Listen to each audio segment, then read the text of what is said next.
London, the 14th of February 2026. It began, as many royal scandals do, with something deceptively small, a handbag.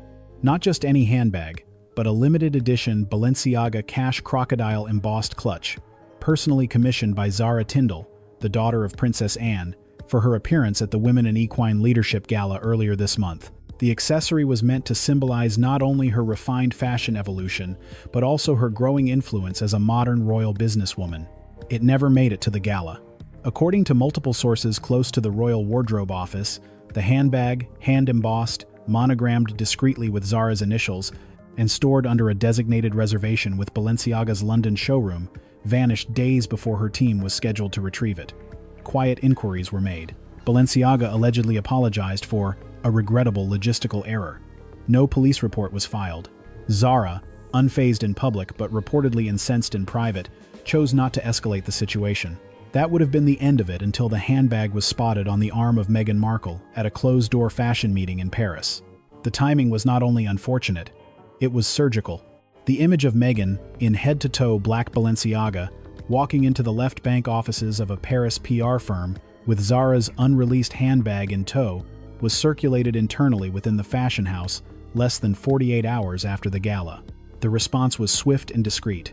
Balenciaga, already reviewing Meghan's proposed ambassadorship, quietly postponed contract talks. Zara said nothing.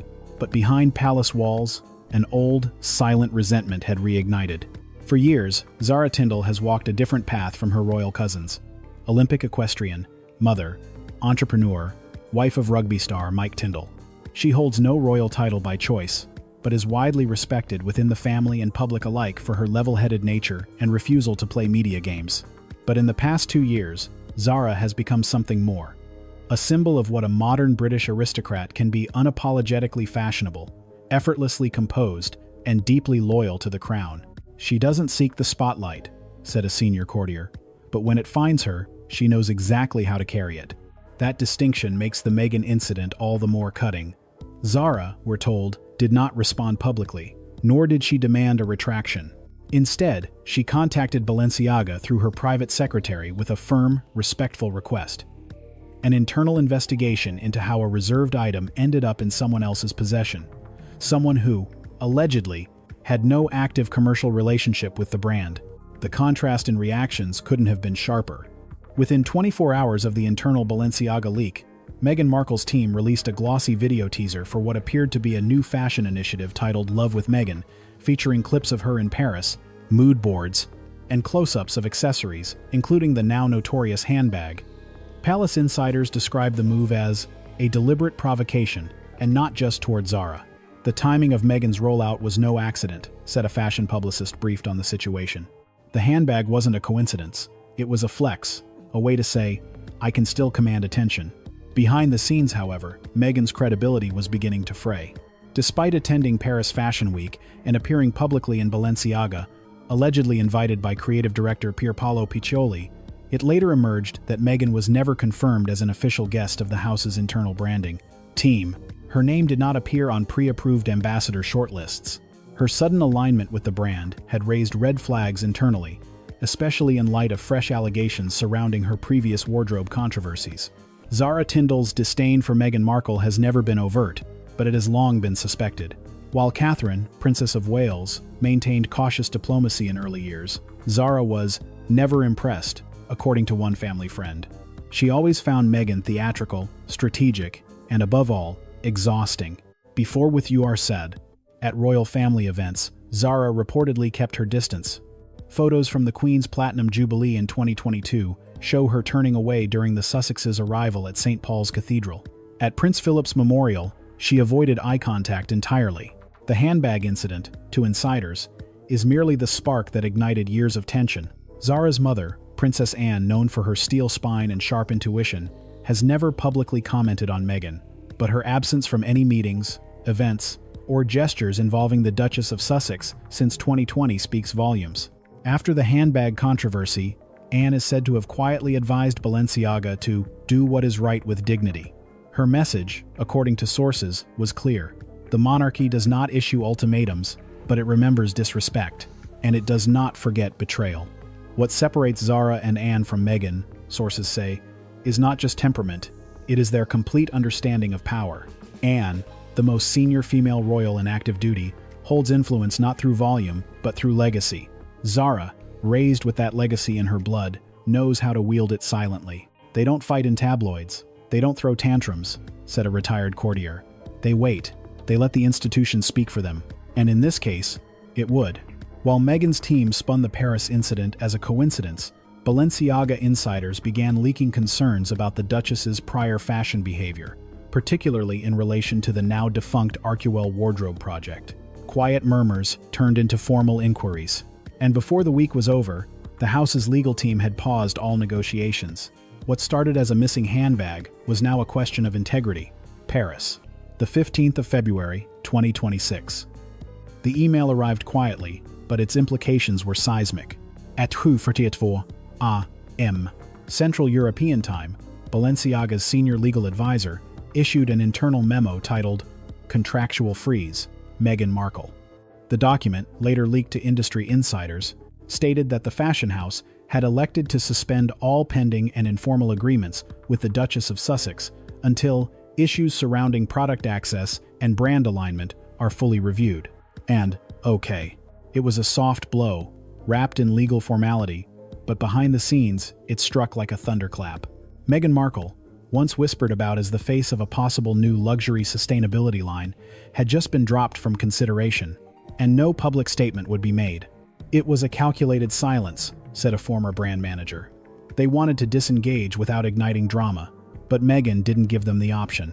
Is Fivelstead and Gressend.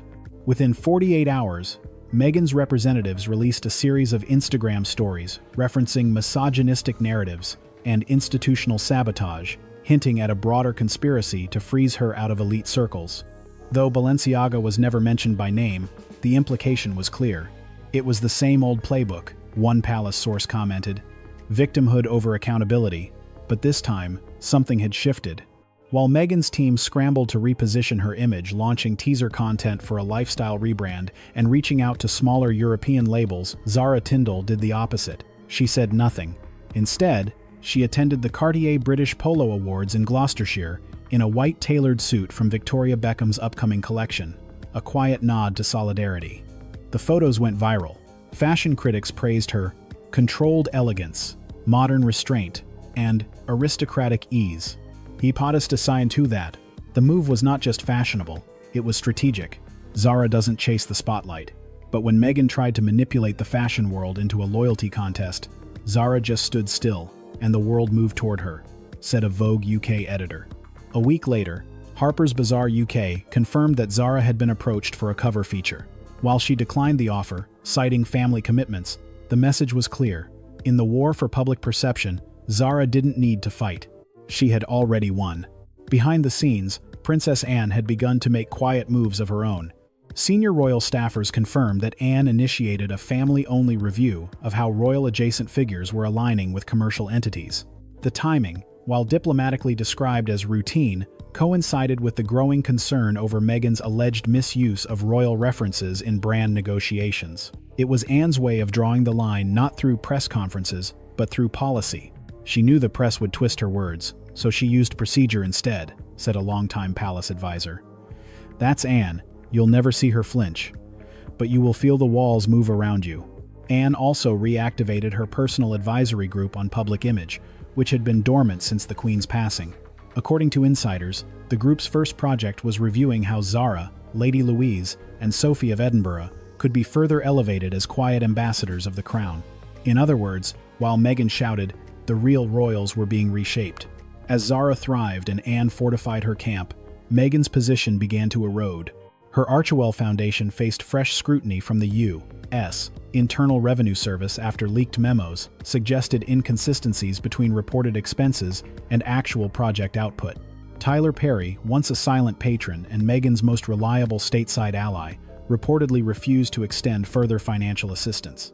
Worse, Meghan's Paris press tour failed to land traction. One fashion PR executive noted, it felt off-brand. Meghan wanted to be seen as an innovator, but the industry sees her as a disruptor, and not in a good way. For the first time since her royal exit in 2020, Meghan's influence appeared to have plateaued. The luxury brands she once courted with ease were now wary. Invitations were sparse, and without Harry at her side, who had reportedly returned to the UK for private discussions with palace legal counsel, Meghan looked increasingly alone. Her social media posts became more erratic, one moment evoking empowerment, the next warning of unspeakable truths she might be forced to reveal. The subtext was no longer subtle. "Meghan's always seen exposure as her sword and shield," said a former Sussex aide. "But this time, the room isn't afraid anymore." Impasted. By mid-February 2026, the divide was no longer hidden. The royal family had not issued a single official statement, yet the message was deafening. Lines had been drawn, sides chosen. In the quiet rooms of Bagshot Park and the private courtyards of Windsor, conversations turned deliberate. Zara Tindall, once considered a non-working royal, was now at the center of a cultural realignment, not through palace decree, but through public dignity. She had done nothing, and that was everything.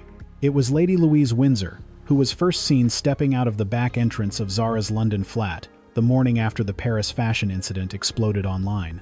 Dressed in a long navy coat and beret, she moved discreetly. No cameras, no public statement, no entourage. But for those watching closely, the image said it all. Louise had always shared a bond with Zara. Both had grown up outside the working royal spotlight. Both understood the strength of soft power. And in that moment, it became clear that Zara was not alone. Later that week, the Countess of Wessex, now styled the Duchess of Edinburgh, was photographed hosting Zara and Louise at a private equestrian event in Oxfordshire. Reporters were barred. No social media content was released. But sources confirmed the gathering was more than family leisure. "It was about stabilizing the narrative from within," said a palace press officer. "Sophie is the bridge between generations, and when she moves, the rest pay attention." Sophie had been observing quietly as Meghan's behavior toward Zara shifted from petty to public. While Meghan had once privately mocked Zara as unpolished and irrelevant, the moment Zara began receiving invites to diplomatic charity events and luxury brand tables, that changed. Meghan, according to one Archewell staffer, lost her mind when she learned Cartier had asked Zara, not her, to co-host the upcoming Windsor Gala. She immediately reached out to her own network, pushing for a competing media campaign. It backfired. Desperate to regain ground, Meghan turned to Princess Beatrice and Princess Eugenie, her only remaining links to the royal institution with any proximity. The York sisters had once been sympathetic, even supportive, but by 2026, their tone had cooled. Meghan reportedly invited them to a private dinner in Mayfair under the guise of reconciliation. The actual agenda: a coordinated public statement defending her right to pursue luxury partnerships without palace policing. Beatrice declined. Eugenie arrived late, stayed 40 minutes, and left in silence.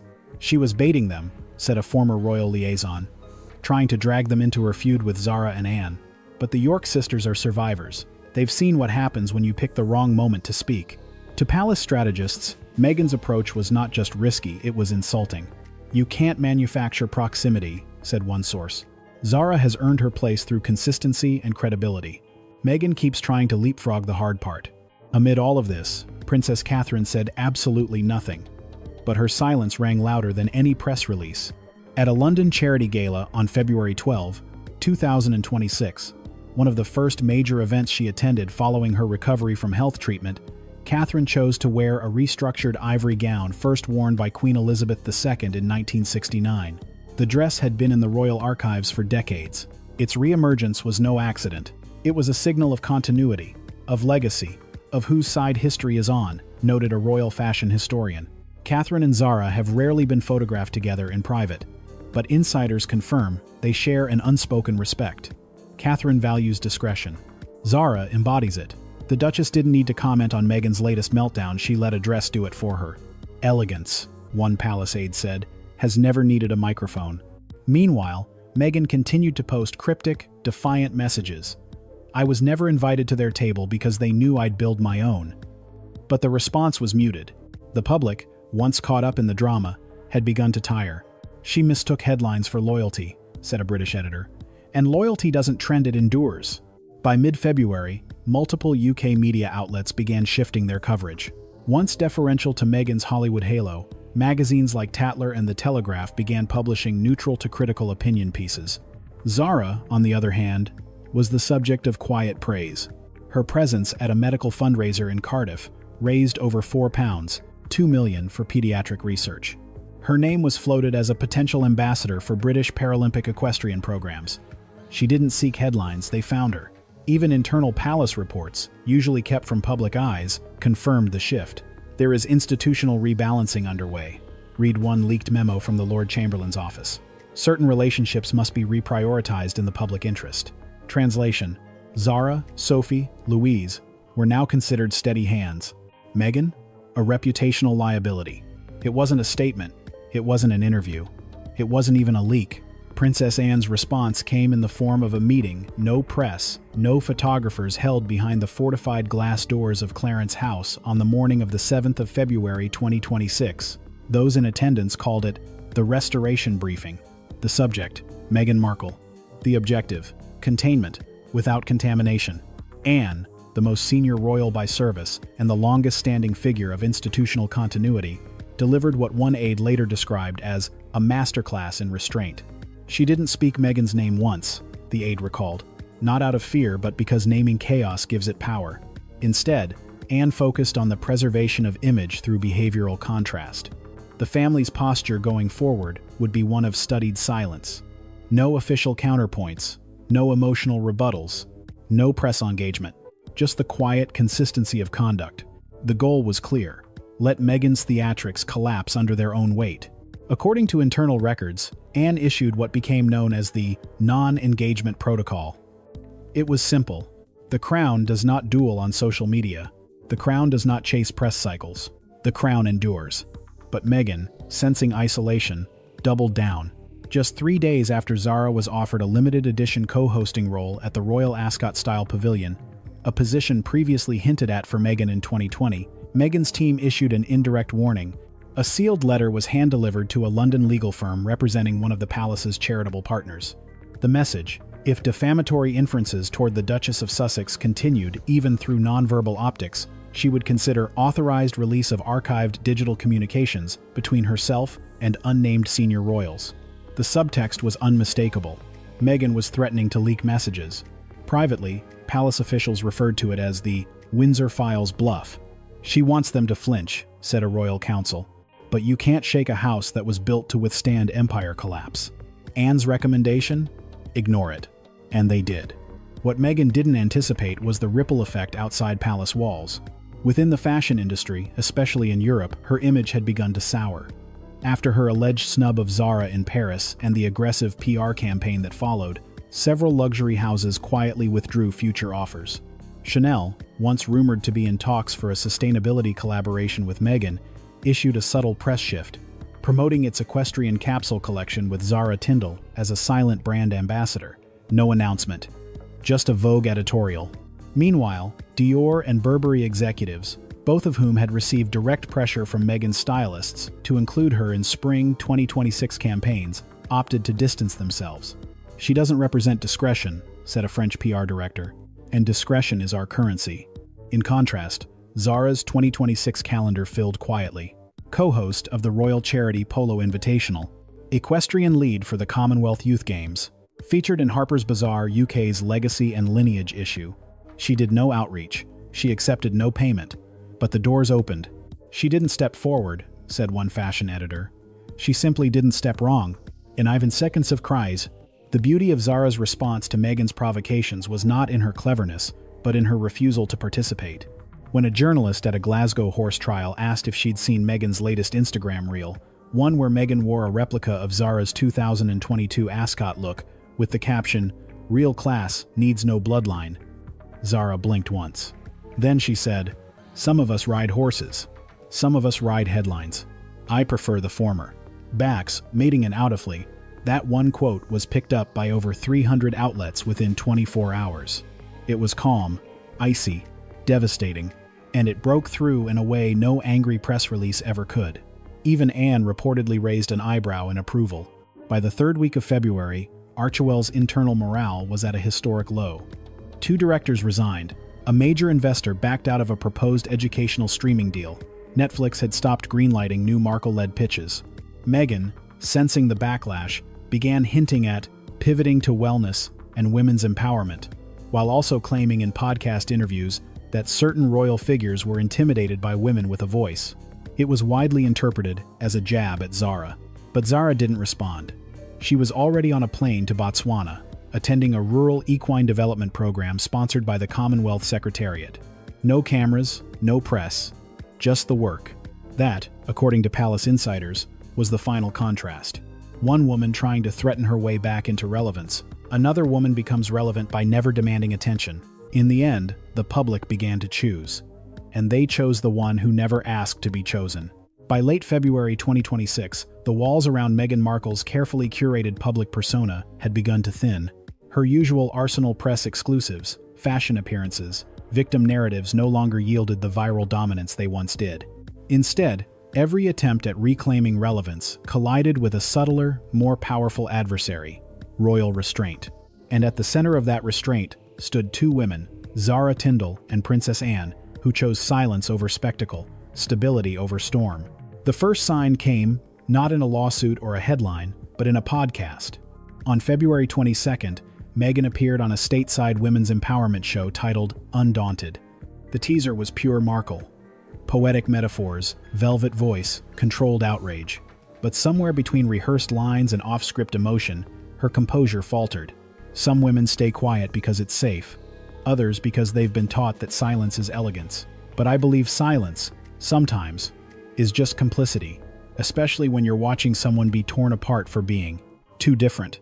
The host nodded politely. But behind the scenes, producers admitted Meghan had rewritten her script 3 times and requested full editorial control, unprecedented for the program. She wasn't empowering, one producer leaked anonymously. She was unraveling. The problem? There was no named villain, no quoted attacks, no scandal to defend against. Just the growing suspicion that the royal women she once mocked were now quietly eclipsing her. Zara had never chased spotlight. Yet in February 2026, she became the most reposted royal on social media, not through official accounts, but through user-generated admiration. Clips of Zara helping a disabled child mount a pony at a Gloucestershire charity event went viral. An offhand remark during a Commonwealth panel, "We're not above criticism, but we are above collapse," was printed on tote bags and t-shirts. Fashion blogs began to call her the aristocratic answer to quiet luxury. Talisated Nat, Cameselfed. TikTok creators dissected her wardrobe: equestrian chic, heirloom brooches, subtle tailoring, always timeless, never performative. In response to a fan comment asking how she managed pressure without drama, Zara's team posted one line: "I grew up in a house where horses had more tantrums than humans." It trended for days. On February 24, something unexpected happened. Princess Anne wrote to Meghan. It was not a royal statement, not an official reprimand. It was a private letter, couriered to Montecito via diplomatic post. Its contents were never publicly released, but a trusted palace source confirmed its tone: composed, direct, moral. Anne's message to Meghan was not an olive branch, nor an attack. It was a reminder. Royalty is not inherited through blood alone. It is earned in the spaces between headlines, in how one endures, not just how one speaks. She invited Meghan, quietly, to return to the path of public duty, not as a duchess, not as a celebrity, but as a woman capable of choosing legacy over leverage. Meghan never responded. While Zara graced the cover of Country Life, Meghan received a different kind of attention. On February 26, U.S. tax authorities, specifically the IRS Exempt Organizations Division, opened a formal inquiry into Arkwell Foundation's grant distribution model. At issue were discrepancies between donor intent and actual programming. The investigation was triggered by an anonymous whistleblower filing, Form 13909, a tax-exempt organization complaint. Allegations included misuse of brand-affiliated travel expenses, donor naming rights conflicts, inflated PR budgets masked as charitable storytelling. For the first time, the scrutiny wasn't coming from British tabloids. It was American, federal, and immune to media spin. Meghan's lawyers issued a vague statement: the Arkwell Foundation is committed to full transparency and compliance. But internally, panic set in. Several former employees were subpoenaed.